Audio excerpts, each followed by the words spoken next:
I remember the sound of the knock more clearly than anything else. 3 slow taps. Not loud, not urgent, but something about it made the room feel colder. At 55 years old, I lived a quiet life.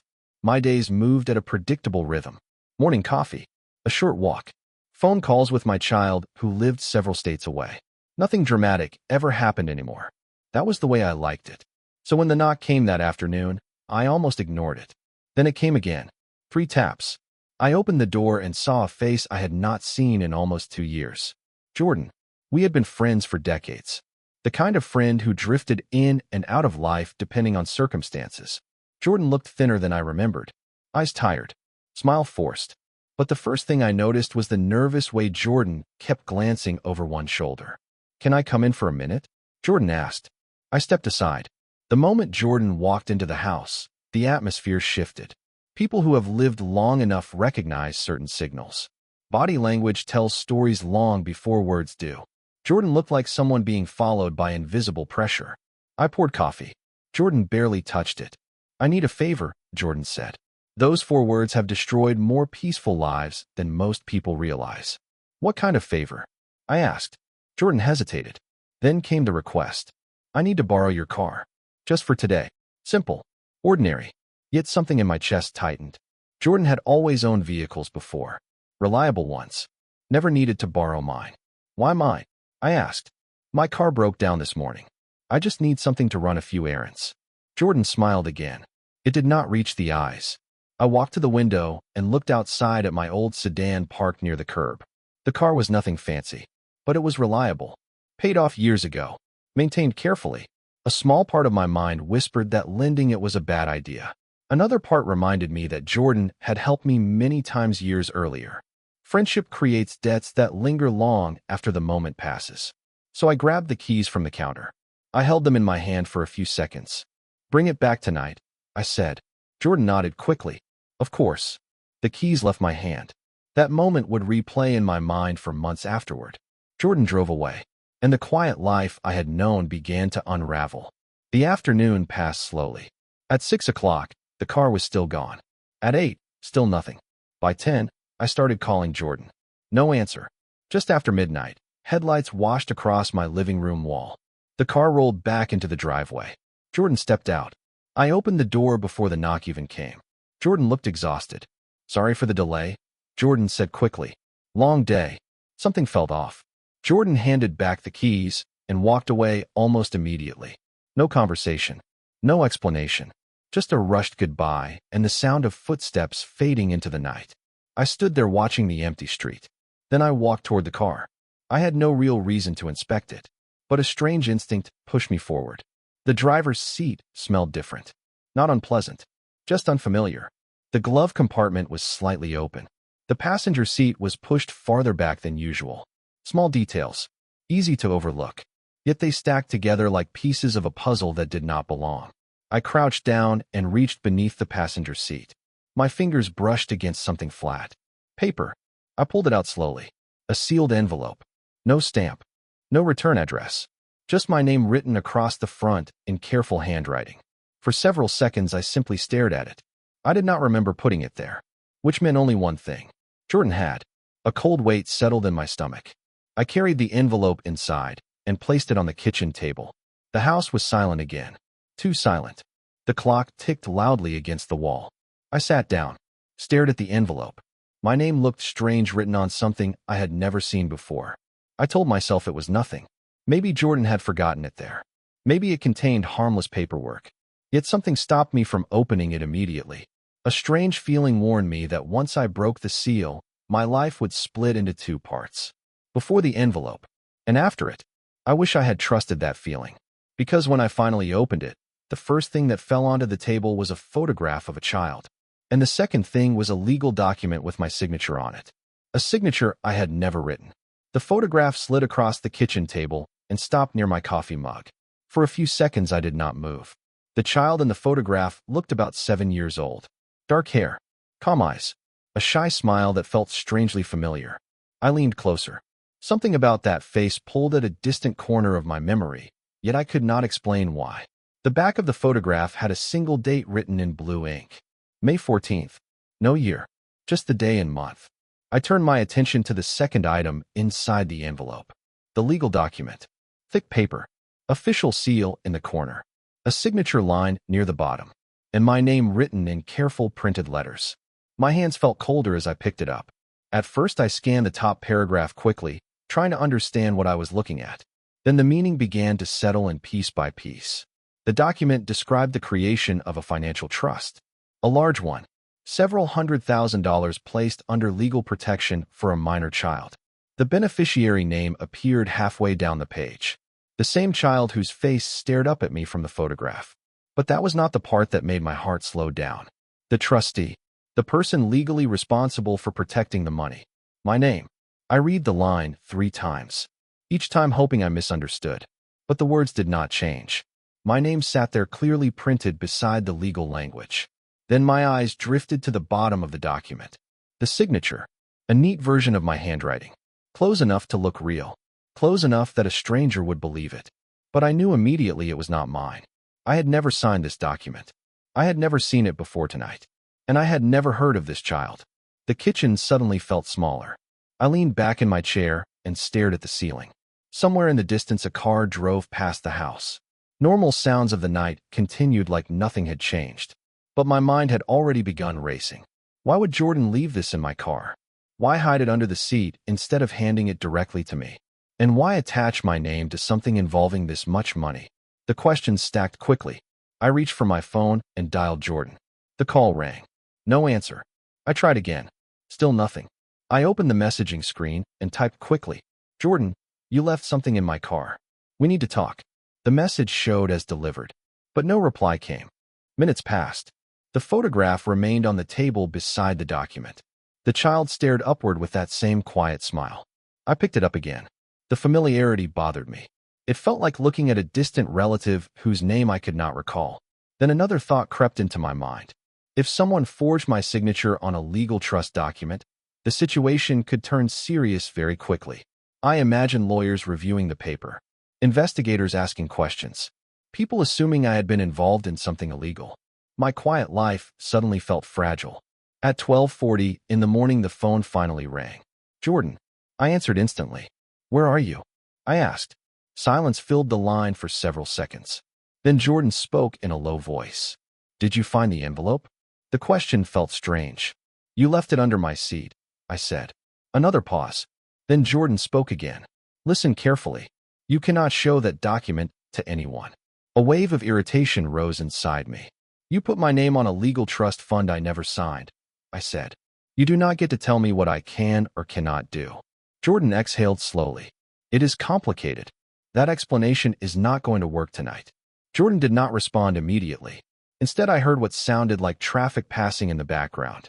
Then Jordan spoke again, voice tighter now. Someone is going to come asking questions soon. My stomach tightened. What kind of questions? I cannot explain everything over the phone. Then explain something. The line went quiet again. Then Jordan said a sentence that would stay with me for the rest of my life. That envelope might save you later. The call ended. Just like that. No goodbye. No explanation. Only those words hanging in the air. I stared at my phone screen for several seconds. Save me from what? The house suddenly felt too quiet again. I looked back at the photograph. The child's eyes seemed to follow me now, as if the small piece of paper carried its own silent warning. I placed the photograph back on the table beside the document. Sleep was no longer possible. Instead, I began reading the legal paper carefully from top to bottom. The language described a financial account created almost 8 years earlier. 8 years. That meant the child in the photograph would have been much younger when the trust started. Several names appeared in the document. Law firms, witness signatures, a financial institution listed as the holder of the funds. Everything about it looked real. Everything except the one part that mattered most. My signature. Forged. My chest tightened again as another thought appeared. If the trust existed for 8 years under my name, someone had been using my identity the entire time. And I had never known. At 1:15 in the morning, headlights flashed across the front window again. My heart jumped slightly. I walked to the living room and looked through the curtains. A police car had pulled up outside the house. For a moment, I wondered if I was imagining things. Then the door opened and an officer stepped out.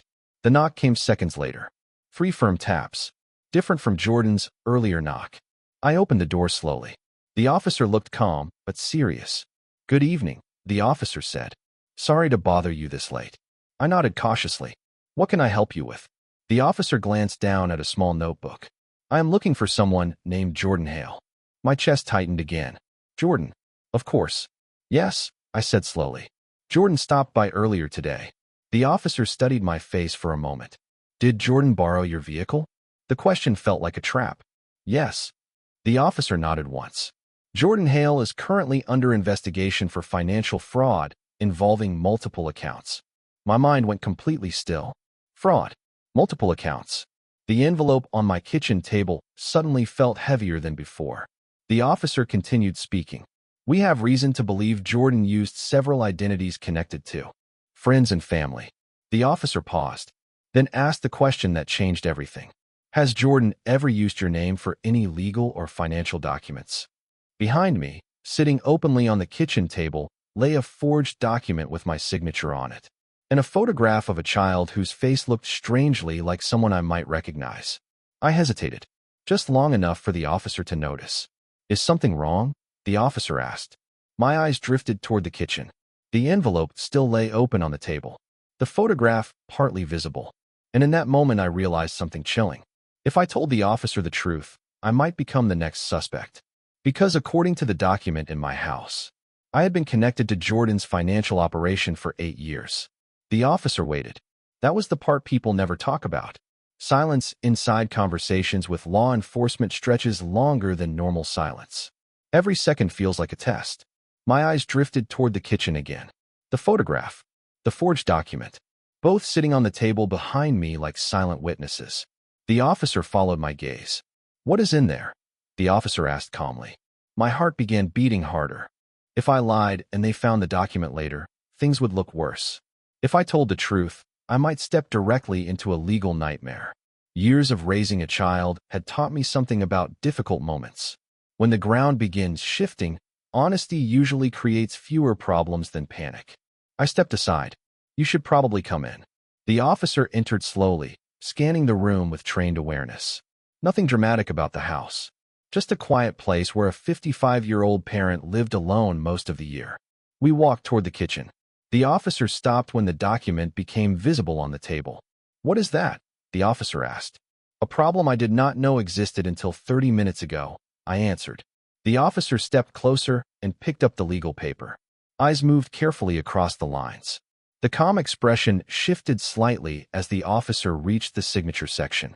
Then the officer looked up. "This is your name?" "Yes." "And this signature?" "Not mine." The officer studied my face carefully, measuring every word. "You are telling me someone forged your signature on a trust document involving several $100,000. "That is exactly what I am telling you." The officer placed the document back on the table and lifted the photograph. The small, smiling child stared upward again. "Do you know this child?" the officer asked. "No," I answered immediately. But the truth was more complicated than that. I did not know the child. Yet something about the face felt too familiar to ignore. The officer flipped the photograph over. "May 14th, the officer read quietly. "Does that date mean anything to you?" I thought for a moment.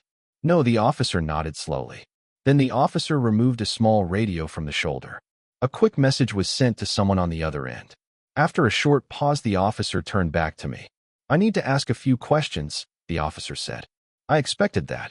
"Have you ever opened a financial trust account for a minor child?" "No." "Have you ever authorized Jordan Hale to sign documents on your behalf?" "Never." "Have you ever met this child before tonight?" "No." Each answer came quickly, because each one was true. The officer watched carefully as I spoke. Years of experience probably trained that officer to spot hesitation. Finally, the officer rested both hands on the edge of the table. "I believe you are telling the truth," the officer said. A small amount of tension left my shoulders. But the officer continued. "That does not mean the situation is simple." I nodded slowly. "I figured that part out already." The officer tapped the document with one finger. "This trust account was created 8 years ago. That means your name has been connected to it for almost a decade. I have never heard of it until tonight. That might be difficult to prove if the signature passes a handwriting test." I looked down at the paper again. The forged signature looked disturbingly accurate. Close enough to fool someone who did not know my writing style well. How did Jordan get access to my identity? I asked. The officer did not answer immediately. Instead, the officer asked another question. How long have you known Jordan Hale? Almost 20 years. The officer nodded slowly. That is more than enough time to gather personal information. Birth date, address history, old documents, everything someone might need to imitate a legal signature. The realization sent a cold wave through my chest. I trusted Jordan for 2 decades. Yet somewhere during those years my name had been quietly attached to a financial operation I never knew about. The officer walked toward the living room window and looked outside briefly, then turned back toward the kitchen. There is another part of this investigation you should know about, the officer said. I waited. 2 hours ago, Jordan Hale disappeared. My stomach tightened again. Disappeared? Yes. What does that mean exactly? The officer spoke carefully. Jordan was scheduled to meet with investigators this evening regarding several suspicious financial transfers. And Jordan never arrived. The silence inside the kitchen grew heavier. The officer continued. We believe Jordan may have been attempting to move money through several trust accounts before disappearing. My eyes dropped to the document again. This one? I asked quietly. The officer nodded once. This account is one of them. I rubbed my forehead slowly. The situation was becoming worse with every passing minute. So Jordan uses my name for years, I said slowly, then leaves a document in my car and vanishes the same night investigators start asking questions. That appears to be what happened. A dangerous thought formed in my mind. What if Jordan left it with me intentionally? The officer watched me closely. Explain. Jordan called me after returning the car. I said. Jordan said that envelope might save me later. The officer's eyes narrowed slightly. Save you from what? I wish I knew. The officer studied the document again. Then the photograph. Then me. You might want to sit down, the officer said. I was already sitting. The officer placed both items back onto the table. There is something else you should understand about this trust account. The officer tapped the photograph. The child in this picture is the listed beneficiary. I nodded. I read that part. The officer leaned slightly closer. But the document also includes a biological relationship clause. My pulse slowed again. What does that mean? The officer turned the document toward me and pointed at a paragraph halfway down the page. I leaned forward and read the line.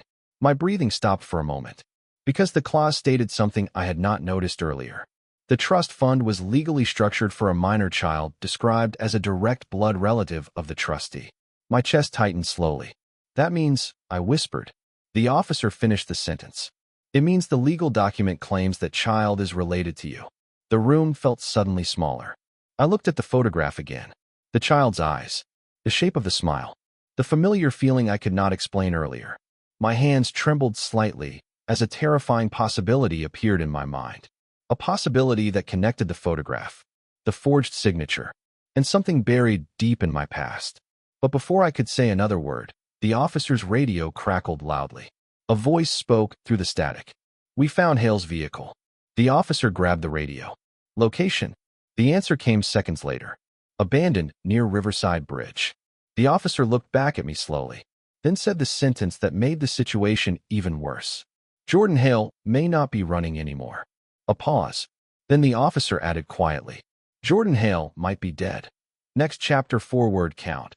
Approximately 1,400. The kitchen felt colder after the officer said those words. Jordan Hale might be dead. The sentence stayed suspended in the air like smoke that refused to disappear. I stared at the photograph again. 7 years old. Dark hair. That quiet smile. A child connected to a trust fund in my name. A trust fund created 8 years ago with a forged signature. And now the only person who could explain it might be lying somewhere near a river. The officer's radio crackled again. More voices. More instructions. The officer stepped aside to respond. While the officer spoke quietly into the radio, my eyes returned to the legal document. That paragraph. The biological relationship clause. I read it again slowly. The words felt heavier each time. The trust existed to protect financial assets belonging to a minor described as a blood relative of the trustee. And the trustee was listed as me. But I had only one child. An adult now, living several states away. My mind began searching through old memories. Past relationships. Years that had faded into distance. The photograph pulled something loose in the back of my mind, a feeling I could not place. The officer finished speaking on the radio and returned to the table. "They are sending a unit to confirm the situation near the bridge," the officer said. I nodded slowly. My thoughts were somewhere else. "Officer," I said quietly. "Yes. This document says the child is related to me." "Yes. But I do not know this child." "That may be true." The officer folded arms across the chest and studied the photograph again. "Do you remember anything unusual 8 years ago?" the officer asked. The question landed heavily. 8 years. That was a long time to search through. But the mind works in strange ways. When pushed hard enough, forgotten pieces sometimes return. I leaned back in the chair and closed my eyes for a moment. 8 years earlier, my life had looked different then. My child had just moved away for college. The house had become quiet for the first time in decades. I had been working long hours, trying to adjust to a new rhythm of life. And Jordan had been around more during that time, stopping by, checking in, offering company during a strange, lonely period. Then a memory surfaced. A hospital hallway, bright lights, the smell of antiseptic. I opened my eyes again. "There was a hospital visit," I said slowly. The officer leaned forward slightly. "What kind of visit?" "Jordan asked me to come along for support," I explained. "A friend of Jordan was having complications during childbirth." The officer waited. "I sat in the waiting room most of the night," I continued. "Jordan was going back and forth talking with doctors." "Do you remember the friend's name?" I tried to recall. The memory felt distant. "Emily," I said after a moment. The officer wrote something in the notebook. "And the baby?" the officer asked. "I never saw the baby." The officer paused. "You never met the child?" "No." The officer tapped the photograph again. "Could this be that child?" The question made my stomach tighten. "I do not know." But even as I spoke the words, doubt crept into my voice. Because something about the child's eyes looked familiar in a way I could not explain. The officer noticed. "You recognize something," the officer said quietly. "I recognize the feeling," I admitted. "What feeling?" "The feeling that I should remember." The officer nodded thoughtfully, then picked up the document again.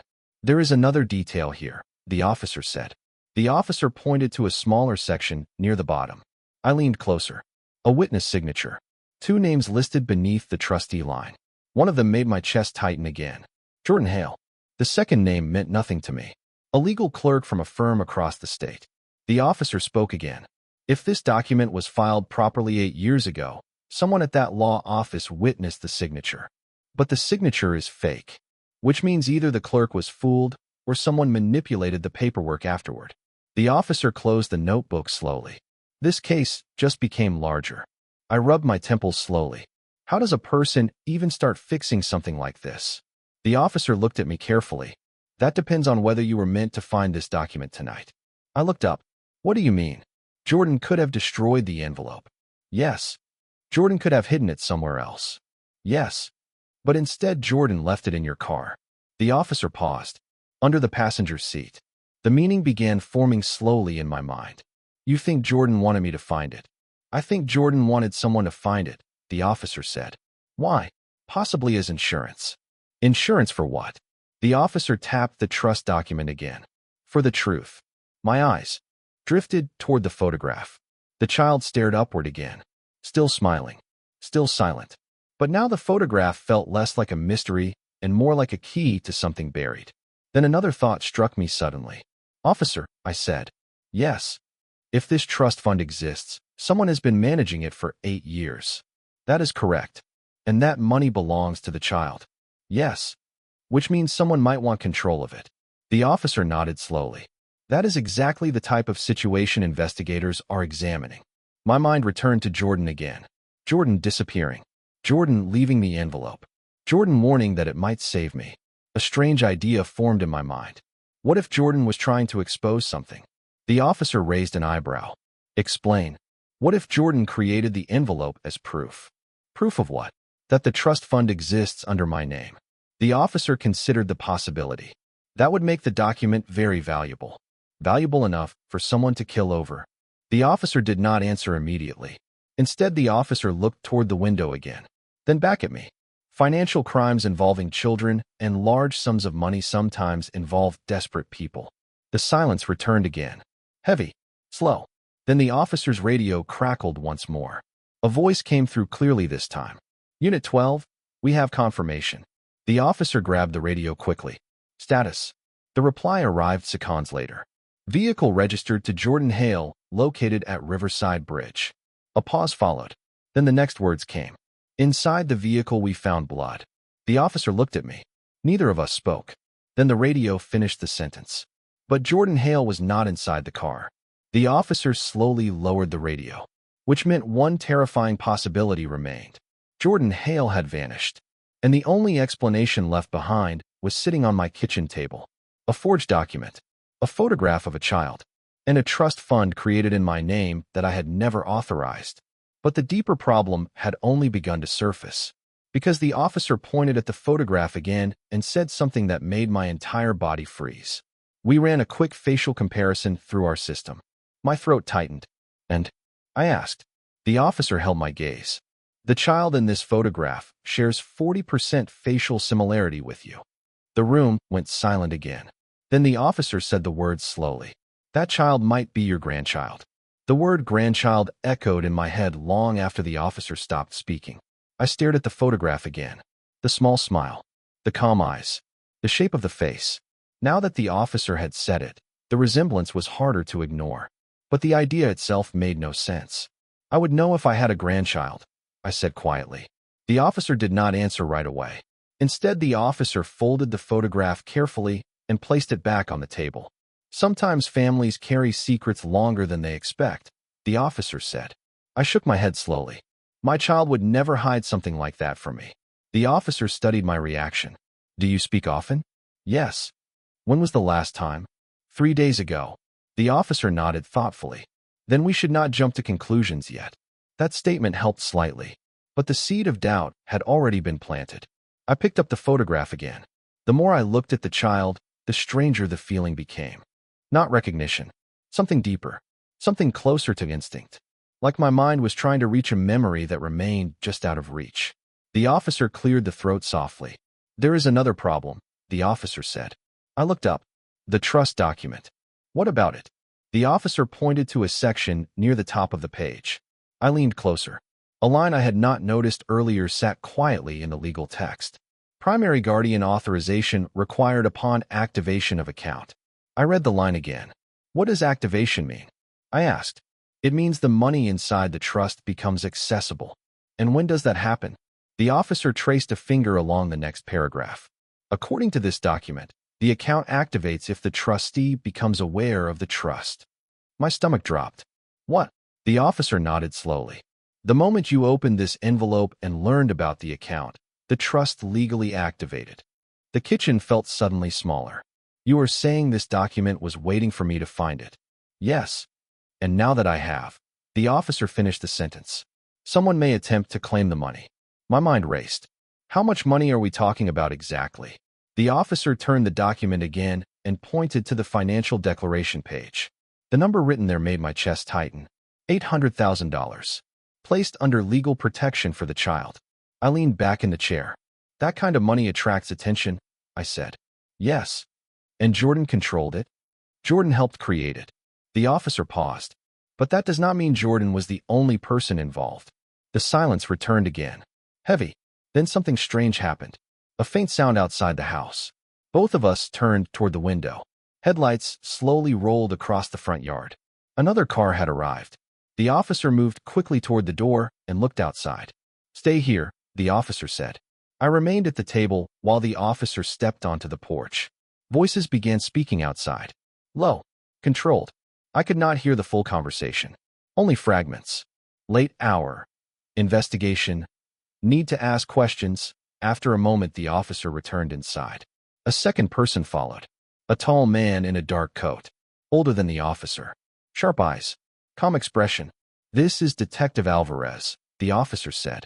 The detective nodded once toward me. I apologize for arriving this late, the detective said. But the situation involving Jordan Hale just became more complicated. My stomach tightened again. What happened? I asked. The detective placed a small folder on the table beside the envelope. Our team searched Jordan's abandoned vehicle near the bridge. Yes, I said quietly.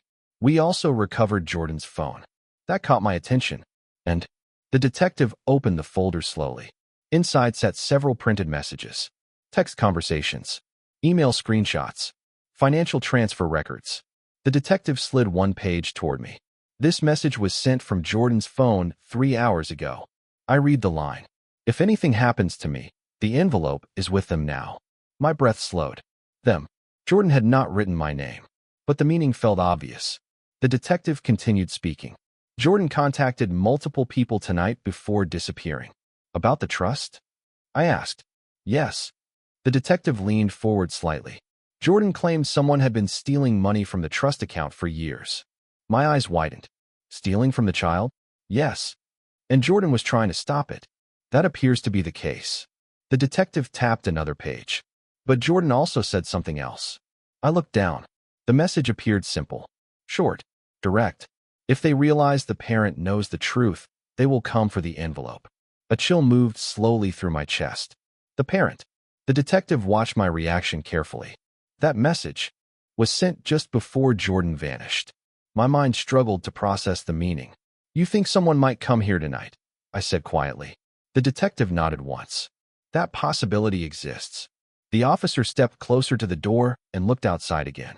The street remained quiet, empty, yet the feeling inside the house had changed. The envelope, the document, the photograph, everything suddenly felt like evidence inside a dangerous game.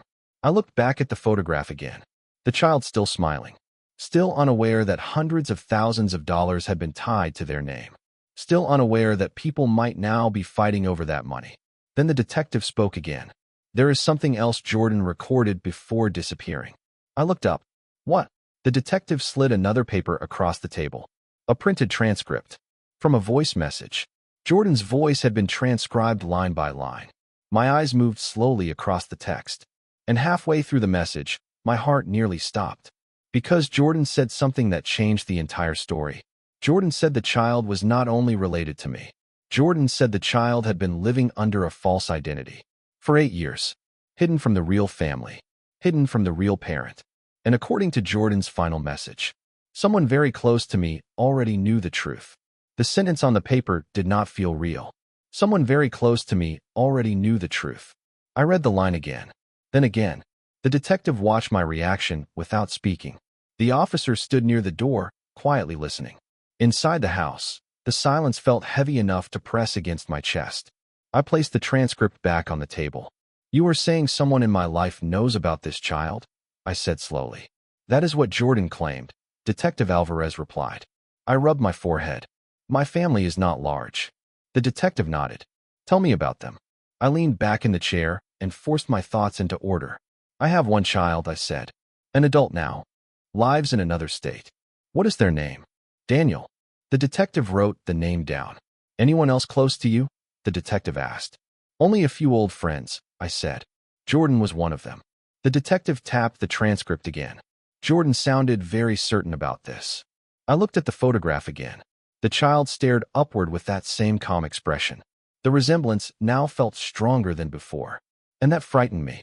Because if the child truly was my grandchild, the timeline created a difficult question. Why would my own child hide something like that for 8 years? The detective seemed to read that thought on my face. You should not assume anything yet, the detective said. I am trying not to, I replied. The officer stepped closer to the table. There is another message Jordan sent before disappearing, the officer said. The detective slid another printed page toward me. This one was shorter. Only 2 sentences. If I do not make it out of this, tell them the lawyer knows everything. The lawyer. I looked up. What lawyer? The detective answered calmly. The legal firm that created the trust document. That firm still exists. Yes. The detective tapped the name printed near the bottom of the trust papers. Caldwell and Price Legal Associates. I had never heard of them before tonight. They are located 2 hours from here, the detective said. So they witnessed the forged signature, I said. Possibly. The detective paused. Or they witnessed something else. What do you mean? The detective leaned forward slightly. Sometimes documents like this are signed under unusual circumstances. My stomach tightened again. Such as when someone believes they are signing something different. The meaning hit slowly. You think someone tricked me into signing it. That is one possibility. I thought back 8 years again. The hospital, Jordan walking back and forth through the hallway, papers being handled, forms being signed. A memory flickered briefly in my mind. A clipboard, a nurse asking for signatures on visitor forms. My heart began beating faster. Wait, I said quietly. Both officers looked at me. There were papers that night, I said. What kind of papers? The detective asked. I thought they were hospital documents. Did you sign anything? I might have. The detective's eyes narrowed slightly. You might have unknowingly signed the trust document. The idea made my stomach twist. That would mean Jordan used that moment to create the account. Yes.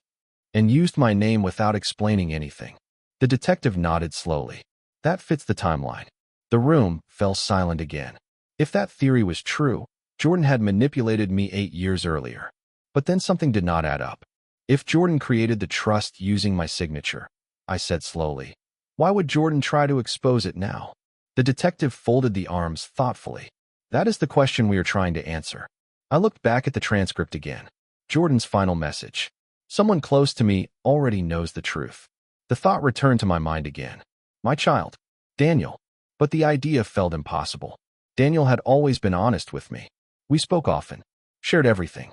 At least I believed we did. The detective interrupted my thoughts. When was the last time you saw Daniel in person? The detective asked. 6 months ago. Did Daniel ever mention a child? No. Did Daniel ever mention Jordan? Yes. What did Daniel say?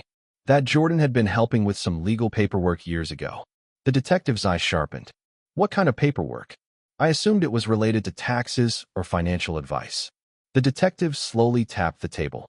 That detail might be more significant than you realize. A faint sound outside interrupted the conversation. The officer turned toward the window again. A vehicle had stopped at the far end of the street. Its headlights remained on, but the engine stayed quiet. The officer watched carefully. Do you recognize that car? The officer asked. I walked toward the window. The distance made it hard to see clearly. No, I said. The detective stepped beside us. The car remained parked without moving. After nearly 30 seconds, the headlights switched off. The street went dark again. The officer moved toward the door. I am going to take a quick look, the officer said. The detective nodded. The officer stepped outside cautiously. I remained inside with the detective. Neither of us spoke for several seconds. The detective studied the envelope again. You understand how serious this situation may become, the detective said. I am starting to.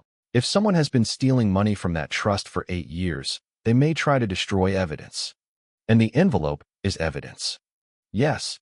I looked down at the photograph again. And the child? The detective nodded slowly. The child might be the most important part of this entire case. The front door opened again. The officer stepped back inside. The car drove away, the officer said. Did you see who was inside? The detective asked. No, the officer looked at me. But the driver stopped directly across the street before leaving. A cold feeling moved through my chest. Watching the house, I asked quietly. Possibly. The detective turned toward me again. You should not stay here tonight. I blinked. What? If someone knows the envelope is here, they may attempt to retrieve it. The detective picked up the trust document and slid it back into the envelope. You should come with us to the station. The officer nodded. It will be safer. I looked around the kitchen. The house that had felt peaceful only hours earlier now felt exposed. Dangerous. I picked up the photograph again before leaving. The child's small smile looked almost comforting. Yet something about the image still bothered me. A detail I could not explain. Then the realization struck suddenly. I turned the photograph over again. May 14th. The date written on the back. My heart skipped. Because that date was not random. May 14th was my child Daniel's birthday, which meant the child in the photograph had been born on the exact same day as my son.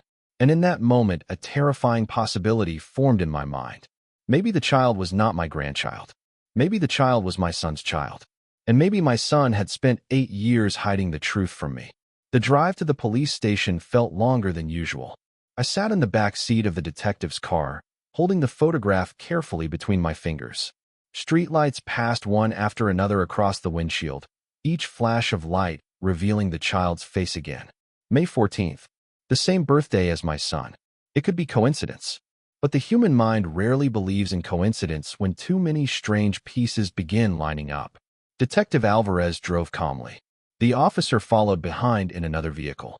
Neither of them spoke for several minutes. That silence gave my thoughts too much room to move. 8 years earlier, my son Daniel had been 26 at the time, working in another city, living a life I only saw through occasional visits and phone calls. I remembered asking him once whether he planned to start a family soon. Daniel laughed and said life was too busy. I believed him. Now that memory felt different, like a conversation hiding a second meaning. The detective finally spoke. "You look like you were connecting something." I stared out the window for a moment before answering. "The birthday on the photograph," I said quietly. "Yes, it is the same as my son's." The detective nodded once. "That does not prove anything yet." "No," I agreed, "but it feels too close to ignore." The detective kept driving. "You will have a chance to ask your son about it," the detective said. "Tomorrow. Tonight." I turned toward the detective. "What do you mean tonight?" The detective glanced at me briefly. "After we recovered Jordan's phone, we also reviewed recent call records." My stomach tightened again. "And Jordan spoke with your son 3 times today." The words landed heavily. "Daniel, talking with Jordan. Today. What were they discussing?" I asked. "That part is still unclear," the detective replied. "But your son sounded nervous during the last call." A wave of frustration moved through me. If Daniel knew something about this child, why hide it from me? The detective did not answer directly. Families hide difficult truths for many reasons. The police station appeared ahead as the car turned down a quieter street. The building lights were bright against the dark sky. As the car stopped, the detective turned toward me. "I need to ask you something honestly."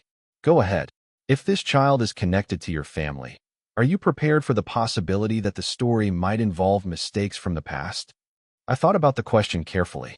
At 55 years old, life teaches you that the past rarely stays simple. "Yes," I said quietly. "I am ready to hear the truth." The detective nodded and stepped out of the car. Inside the station, everything felt colder. Bright lights, gray walls, phones ringing somewhere down the hallway. The detective guided me into a small interview room. A simple table, 3 chairs, a camera mounted high in the corner. The officer entered behind us and closed the door. The detective placed the envelope on the table. "We will review everything step by step," the detective said. I nodded slowly. The detective began opening the envelope again. The trust document came out first, then the photograph, then the printed messages from Jordan's phone. The detective spread them across the table like puzzle pieces. "We believe Jordan discovered someone was draining money from the trust," the detective explained. "How much money is missing?" I asked. "Nearly $400,000. Half the account. Gone. Over 8 years." I asked. "Yes. That means whoever took it had long-term access." The detective nodded. "And they were careful enough to avoid detection." I stared at the photograph again. That smiling child had been robbed without ever knowing it. Then the detective slid one more paper across the table. A bank transaction log. Multiple withdrawals. Multiple transfers. Each one authorized digitally. "What name approved these transactions?" I asked. The detective pointed to the authorization field. "My name." Again, my chest tightened. "Someone has been using my identity for years." "Yes, but we traced the digital authorization location." I looked up, and the detective spoke slowly. "Every transaction came from the same city." My stomach tightened again. "What city?" The detective flipped the page and showed me the location data. The city where Daniel lived. For a few seconds I could not speak. My mind tried to reject the idea completely. Daniel would never steal money from a child, especially not a child connected to our family. But the evidence sat clearly on the table. The detective spoke carefully. "We are not accusing your son yet, but the transactions came from his city." "Yes." The officer stepped closer. "There is another detail." The officer placed a printed phone record beside the bank log. "Jordan's calls. One number repeated again and again tonight. Daniel's number." My throat felt dry. "What time was the last call?" I asked. The officer checked the log. 30 minutes before Jordan disappeared. The room fell silent again. The detective leaned back in the chair. "I think it is time we speak with your son directly." I nodded slowly. The detective reached for the phone on the table, dialed the number. We waited. The call rang 3 times. 4 times. 5. Then the line connected. "Hello," Daniel's voice said. The sound of my son's voice made my chest tighten. "Daniel, I said. A pause followed.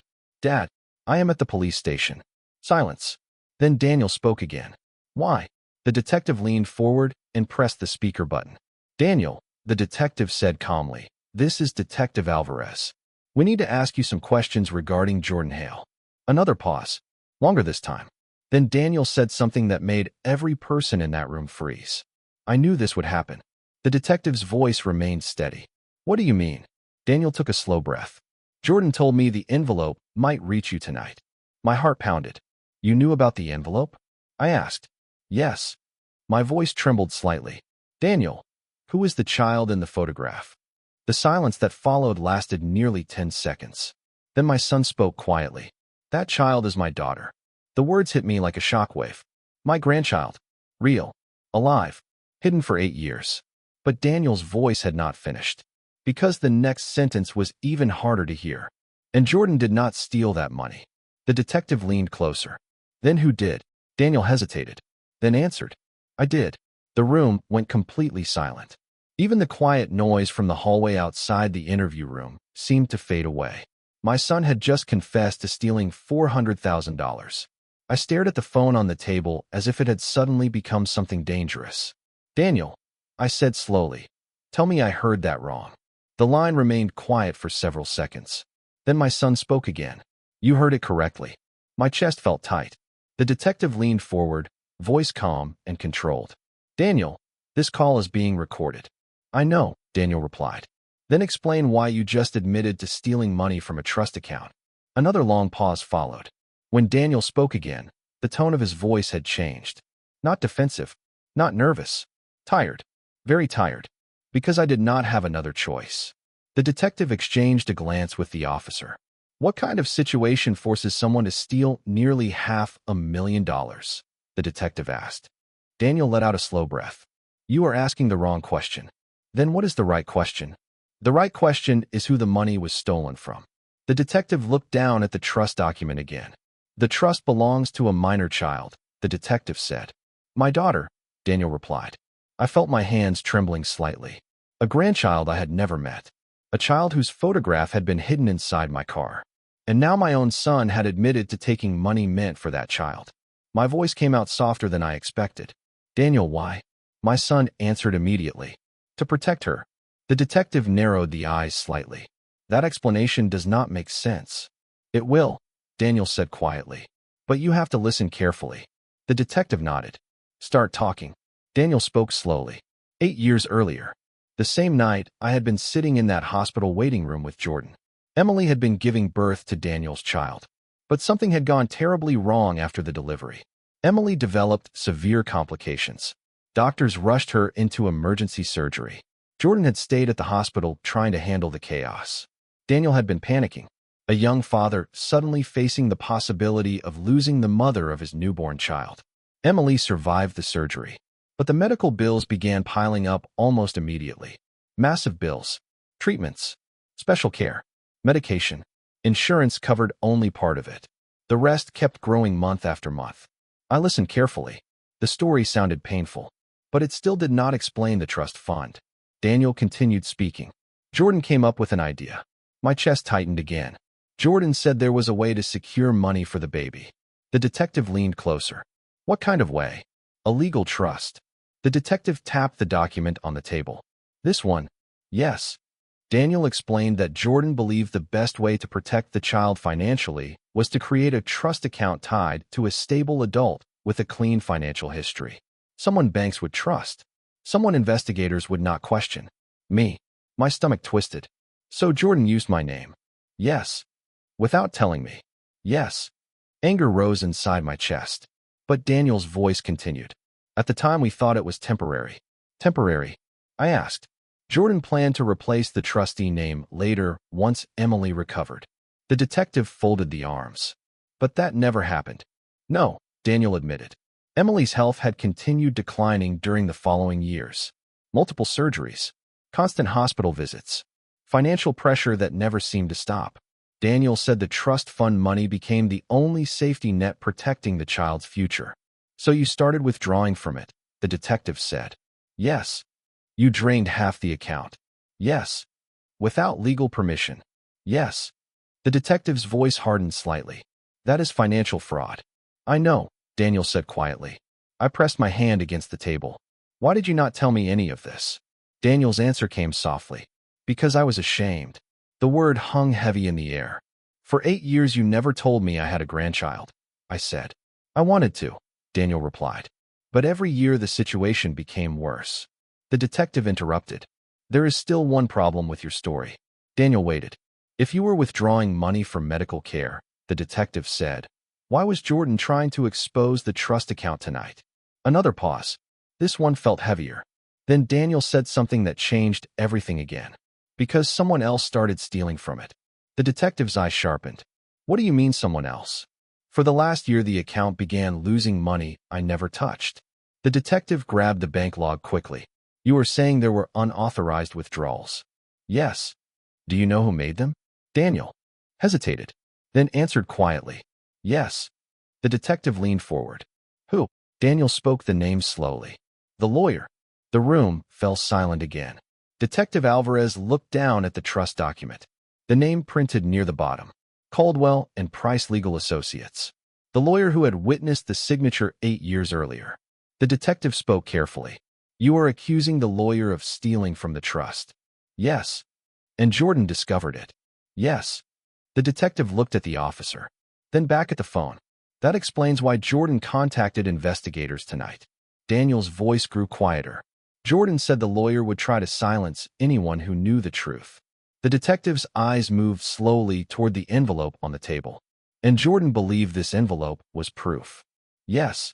A chill moved through my chest. The detective asked the final question. Daniel, where are you right now? Silence filled the line. Then my son answered. I am already outside. Every person in the room froze. The detective stood quickly and looked toward the hallway. What do you mean outside? Daniel's voice came through the phone one last time. I came to tell the truth in person. Then the line disconnected.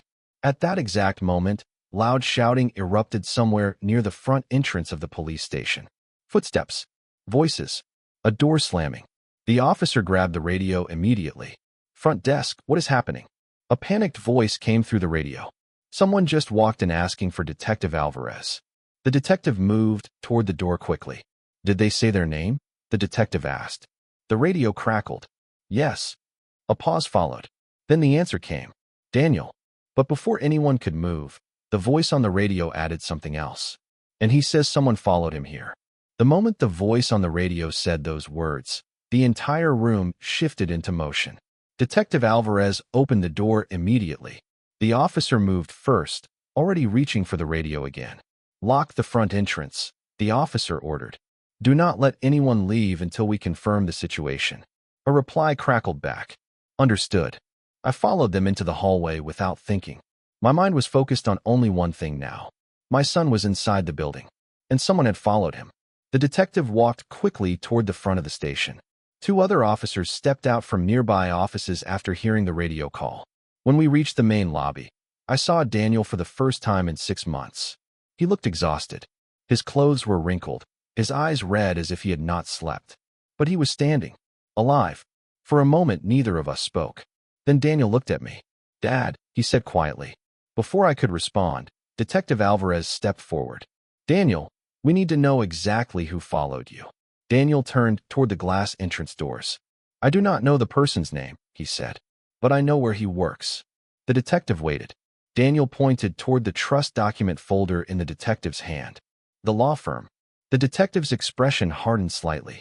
You believe someone from Caldwell and Price followed you here? Yes. The officer near the radio spoke again. We have a black sedan circling the building. The detective turned toward the front windows.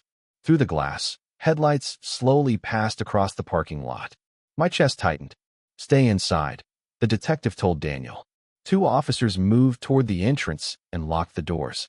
Another officer stepped outside through a side exit to watch the vehicle from a distance. The tension inside the station thickened.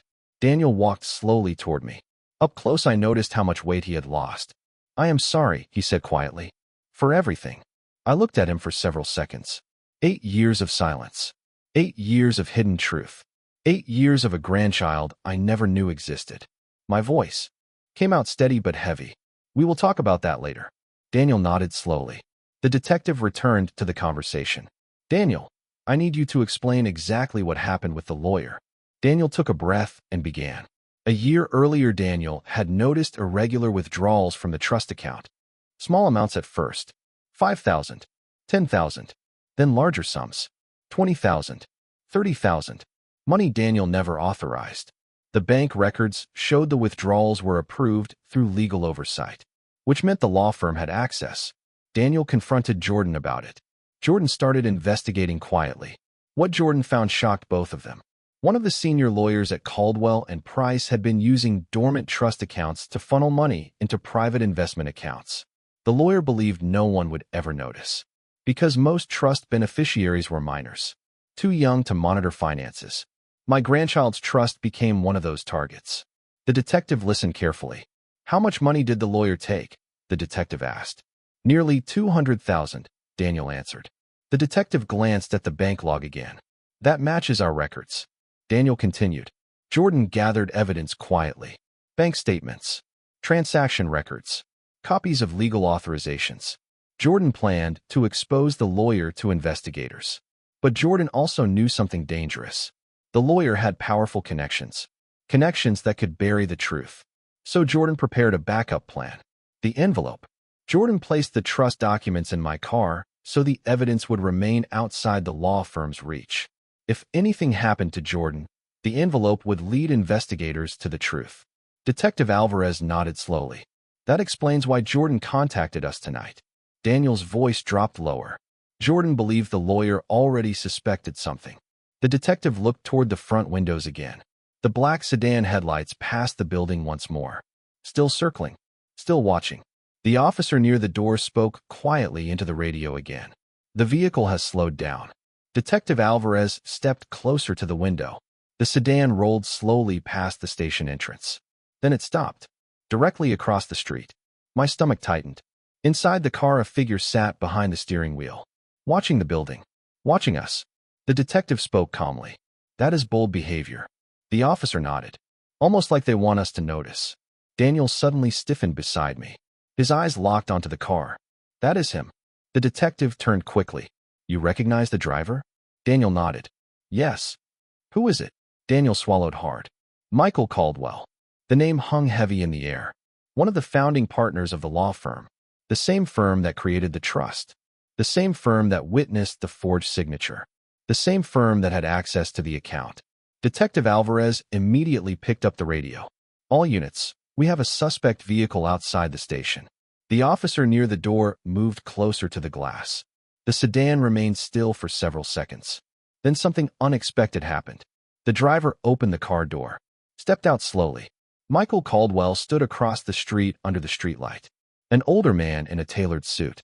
Completely calm, completely confident.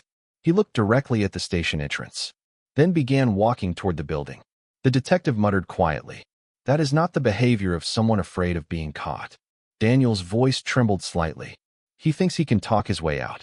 The officer unlocked the entrance but remained standing beside it. Caldwell pushed the door open calmly and stepped inside. The moment he entered the lobby, his eyes moved quickly across the room. They stopped when they saw the envelope on the detective's desk. Then Caldwell smiled. A slow, controlled smile. Well, Caldwell said calmly. It looks like Jordan Hale's little backup plan worked. Detective Alvarez stepped forward. You are Michael Caldwell. Yes.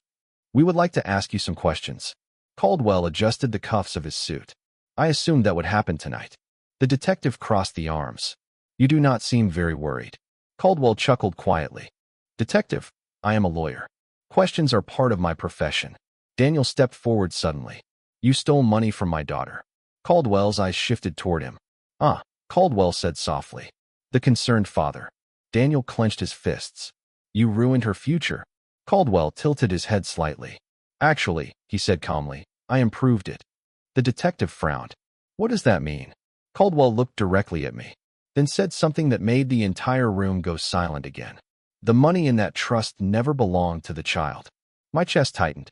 What are you talking about? Caldwell's smile grew slightly wider. That trust account was created with money from a completely different source. The detective stepped closer. What source? Caldwell looked directly into my eyes. Your account. The words hit me like a sudden shock. My account. Caldwell nodded calmly. Yes. Then he said the sentence that turned the entire story upside down. You funded the trust yourself. And the strangest part was, I had absolutely no memory of doing it. The lobby went silent after Michael Caldwell said those words. You funded the trust yourself. For several seconds I could not even react. The sentence made no sense. I had never placed $800,000 into any trust account. Detective Alvarez stepped forward slowly. Explain that statement, the detective said. Caldwell remained calm, almost relaxed. 8 years ago, Caldwell said, a large transfer moved from an investment account in your name into the trust fund. The detective looked toward me. Do you have any investment accounts that large? I shook my head immediately. Not even close. Caldwell smiled slightly. That is what made the transaction so convenient. The detective's voice sharpened. You are suggesting the money came from an account this person forgot about? No, Caldwell replied. I am suggesting the money came from an account this person never knew existed. The detective narrowed the eyes. That sounds like fraud. Caldwell raised a finger. Careful with that word, detective. Everything about the transfer was legally authorized. Daniel stepped forward again. That is impossible. Caldwell glanced toward him. Your father signed the authorization personally. My chest tightened again. I never signed anything. Caldwell shrugged lightly. You may not remember it. The detective folded the arms. Then you will show us the document. Caldwell nodded calmly. I expected that request. He reached into his briefcase and removed a thin folder. Every officer in the room watched carefully as he placed it on the desk. Inside was a bank authorization form. My name, my address, my signature. The detective studied it carefully. Where did this money originate? The detective asked. Caldwell pointed to a section near the top of the document. From a settlement payment. The word settlement caught my attention. What settlement? I asked. Caldwell looked directly at me. The one you received after the accident. A strange feeling moved through my chest. What accident? Caldwell raised an eyebrow. You truly do not remember? The detective spoke firmly. Stop playing games and answer the question. Caldwell leaned back slightly. 8 years ago, there was a workplace accident involving heavy equipment. The words triggered something faint in my memory. A warehouse. Bright lights. A sudden loud crash. Then nothing. The memory ended there. Caldwell continued speaking. You were seriously injured that day. The detective looked toward me. Is that true? I remember being injured, I said slowly. But not much else. Caldwell nodded. That is because you spent 2 weeks in the hospital recovering. 2 weeks. My mind struggled to reach those memories, but found only fragments. During your recovery, Caldwell said, your employer agreed to a legal settlement to avoid a lengthy lawsuit. The detective looked back at the document. How much was the settlement? Caldwell answered calmly. Just over $1 million. The number made my chest tighten. I never received that money. Caldwell nodded slowly. You did. Then he tapped the authorization form.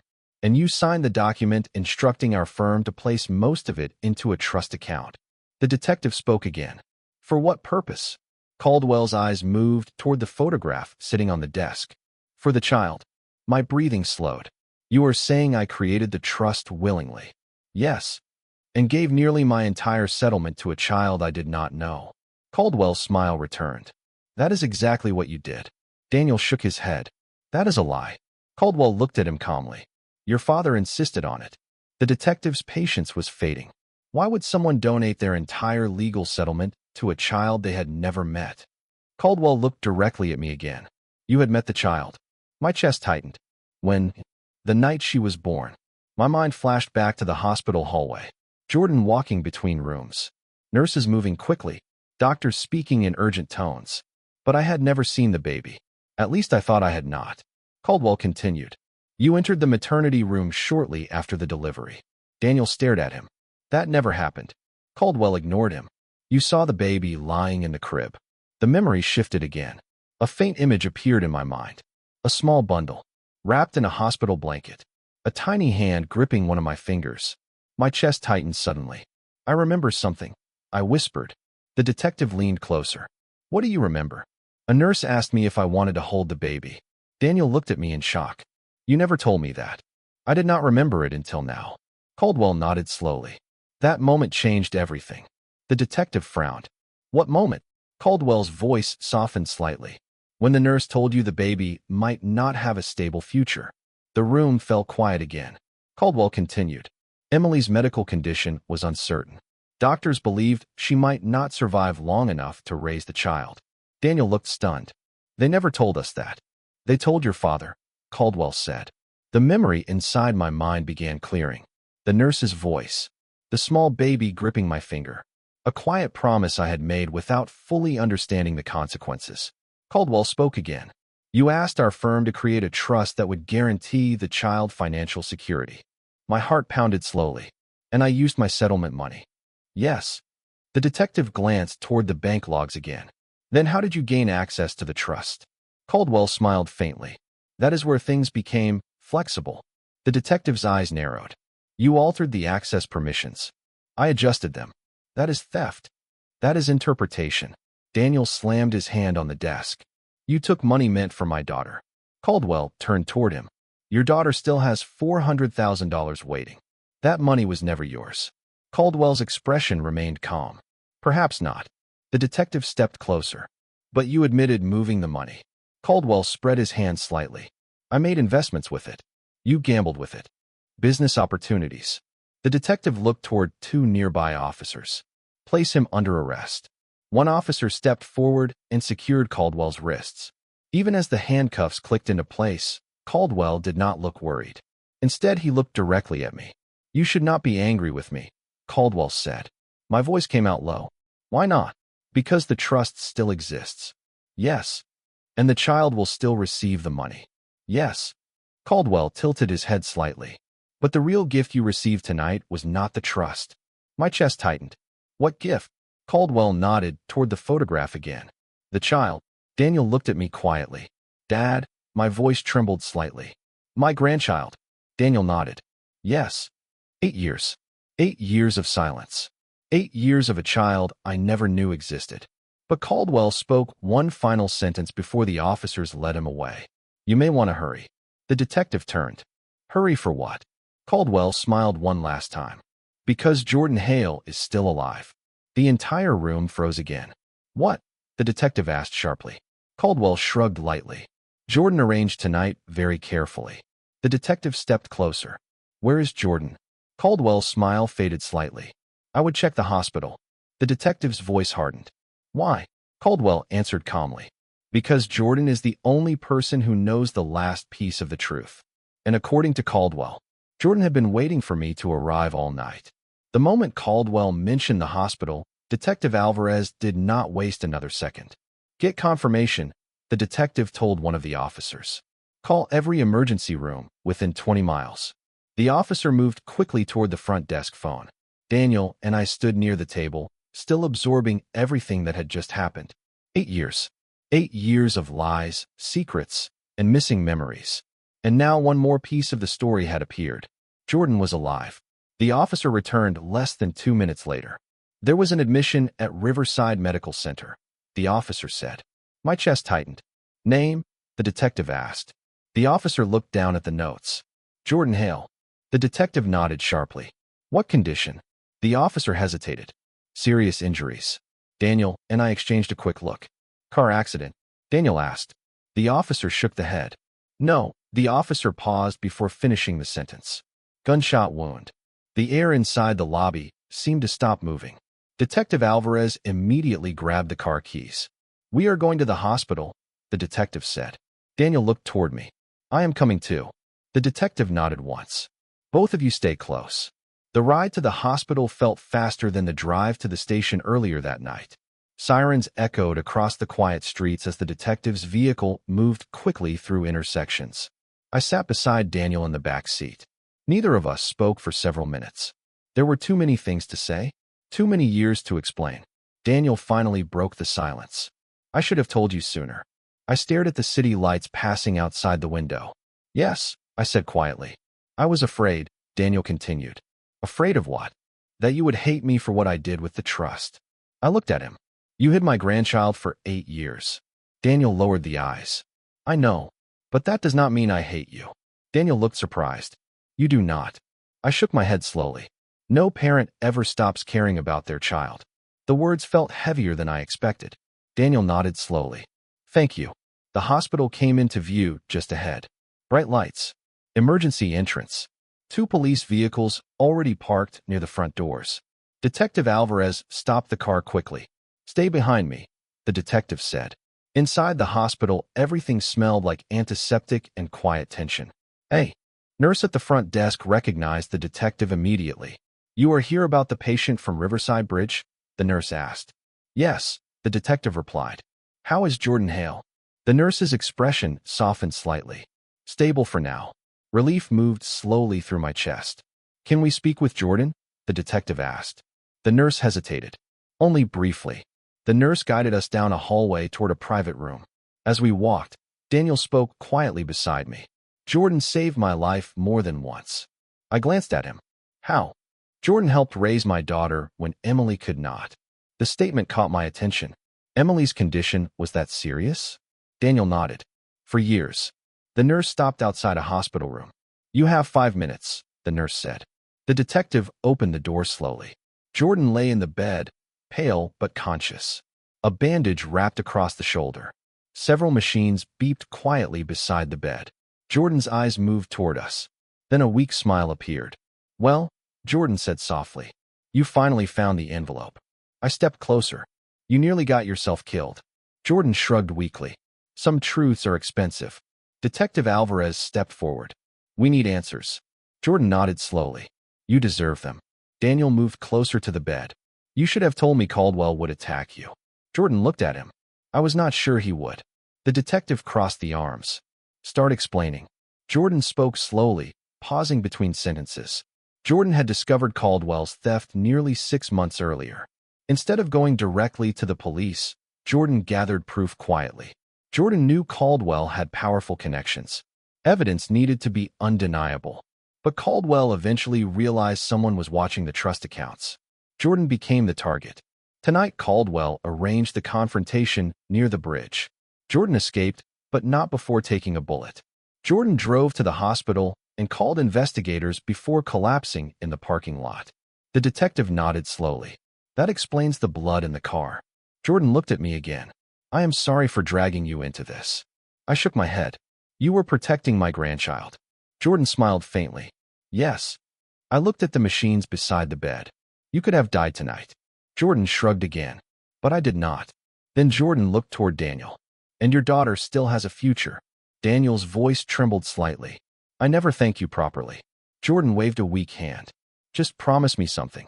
Daniel leaned closer. What? Take your daughter to meet your father. My chest tightened. Jordan looked back at me. You deserved to know the truth years ago. I nodded slowly. Yes. The detective glanced at the clock on the wall. Our time is almost up. Jordan looked at the detective. Caldwell confessed. Yes. Jordan nodded. Then the trust is safe again. The detective confirmed it. The remaining funds will be transferred under court supervision. Jordan's eyes moved back toward me one last time. Did you remember the night you held the baby? The memory returned clearly now. The tiny hand gripping my finger. The quiet promise I made without realizing it. Yes, I said. Jordan smiled softly. You kept that promise. The nurse entered the room gently. Time is up. We stepped back toward the door. But just before leaving, Jordan said one more thing.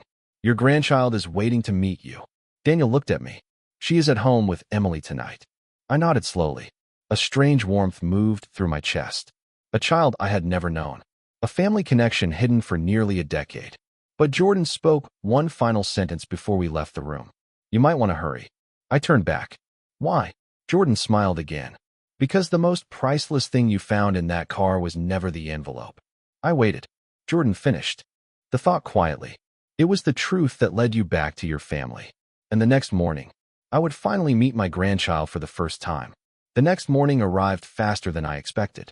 After everything that happened during the night, sleep never truly came. My mind kept replaying the same moments again and again. The envelope under the car seat. The photograph sliding across my kitchen table. The police officer knocking on my door. Jordan bleeding near the bridge. Daniel's voice on the phone admitting everything. And the child. The child whose existence had quietly waited in the background for 8 years. The sun was barely rising when Daniel and I left the hospital. Jordan was stable.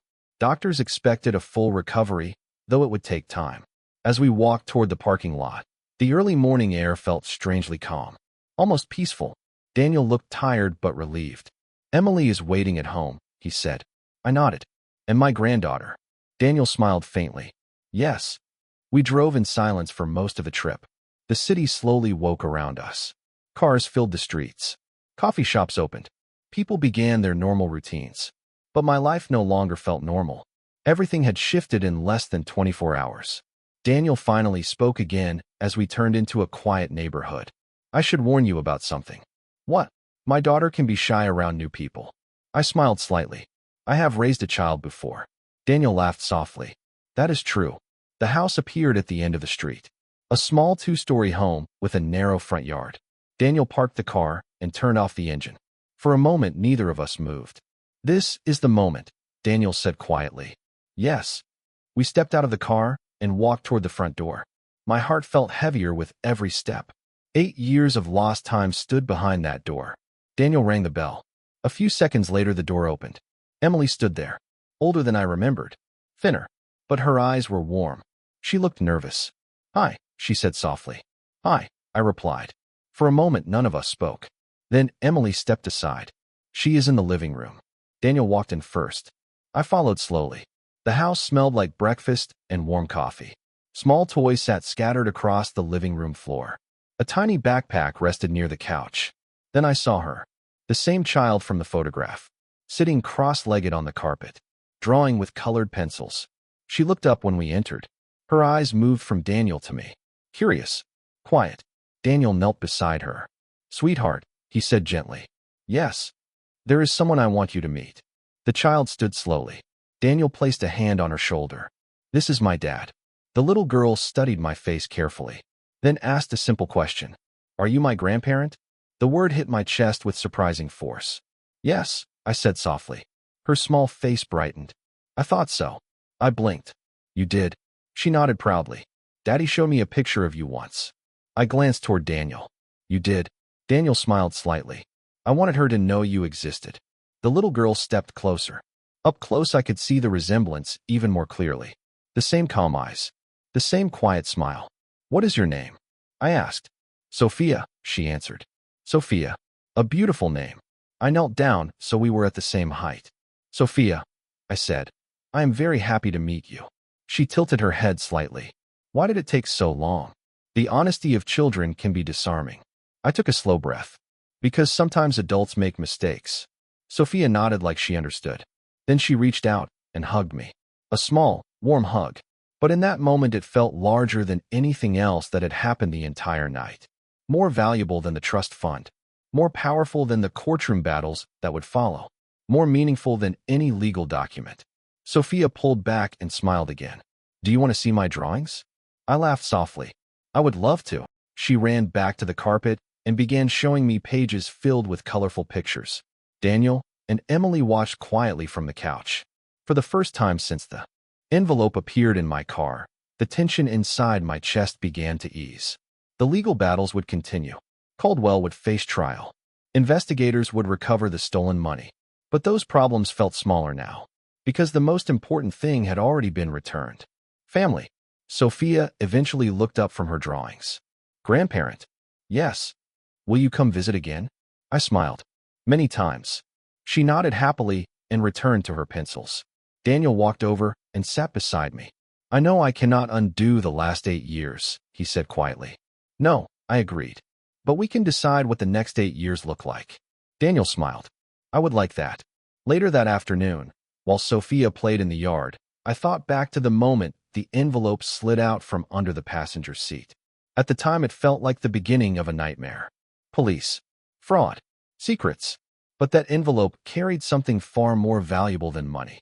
It carried the truth. And sometimes the truth leads you back to the people you were meant to find. If you enjoyed this story and want more powerful stories about family, betrayal, justice, and life-changing twists, make sure you subscribe and watch the next video. Because the next story might begin with something just as ordinary. A simple favor between friends.